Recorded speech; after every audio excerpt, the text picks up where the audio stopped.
Hey everyone, this is Megan. Welcome to my channel or welcome back to my channel. Today we are going to discuss the question of all questions.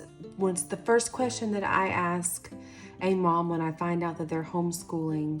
I'm going to give you 3 seconds to think about what that question would be. Give up? What curriculum are you using? That seems to be the question that everybody asks. Everybody wants to know, or at least this everybody was always asking and always wanting to know. And can I just tell you that there is a curriculum for anyone and everyone out there. I know a lot of moms will piece together different types of curriculum. They might use this particular one for math, this other curriculum for reading, this one for science, this one for history, whatever it is. There are a lot of online classes. There are like different choices you can do in that area. There are parent-led, which is what I prefer to do, but it's just my preference. There are so many different kinds where they're full of worksheets and you have a portfolio at the end of the year of all 8,000 worksheets that they have completed, or you have some that are just, you can just document what you learn, what they learned in this lesson, or there's so many different ways that you can approach this.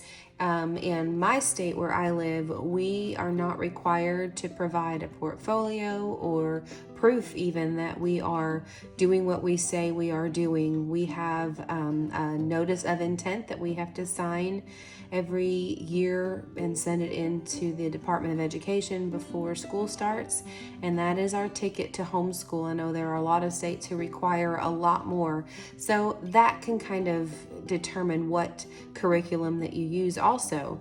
I'm going to share what we are using this year. I have done a couple of different curriculums. This particular curriculum that we are working on this year is proving to be probably one of my favorites. I know that there are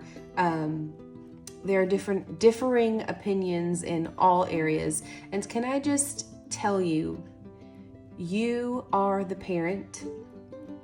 You know what is best for your kid. Other people are going to give you some advice that you might ask for, and then you are going to get a ton of unsolicited advice. Can I get an amen? We've all been there. But let me just tell you, this is what we're using. This is what works for us. It may not work for you, but I want to tell you why I like this curriculum and why it is working for us this year. And then you make the choice of what you think is best for your kid. And at the end of the day, if you have done that, then you won't have any regrets. Don't try and compare yourself to somebody else. You do you, and you do you well. So I hope that you enjoy this as we take a peek of what we are working on this school year.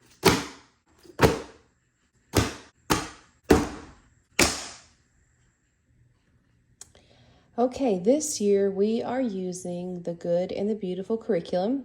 I am really enjoying this so far. This is the level K, and it does not necessarily mean K is for kindergarten. It's not necessarily grade level as much as it is ability level. They have a K4, and this one is just a little bit ahead, a little advanced for kids who already know their letters and the sounds that they make. But almost every lesson has a beautiful piece of artwork that you can talk about. And then it goes into the lesson part. I put stickers at the top of each of my lessons to let me know that we did them, and I check them off of my planning book, which I've shared that in a previous video. I will link that down below. There are some independent work that they can do, and then you come over to lesson 2, and it just works your way through all of these different pictures. So that is the Level K course book for the Good and the Beautiful Language Arts and Literature. Along with the language arts and the literature comes this pack of reading booster cards. They are made out of kind of cardboard. They're stiffer than just a regular sheet of paper, kind of cardstock, which is nice because you use these a lot. So there are several of these pages that we had to master, and I had to make sure that she knew all the vowels, the sounds that they made, and then whether letters were uppercase or lowercase and what sounds that they made. So we went through all of these cards at the beginning of the year. And then now we have just moved into card 1. There is a place to put a sticker after your child has mastered that page. If you'll notice, we don't have a sticker yet. We are very, very, very close.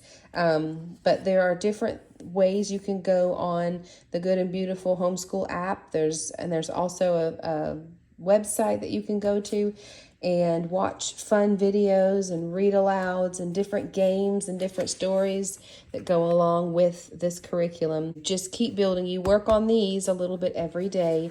And so that's what we are doing. We are slowly working our way through this book. A lot of times handwriting can kind of be a tedious thing to do for kids, especially as they're developing those fine motor skills and growing those muscles.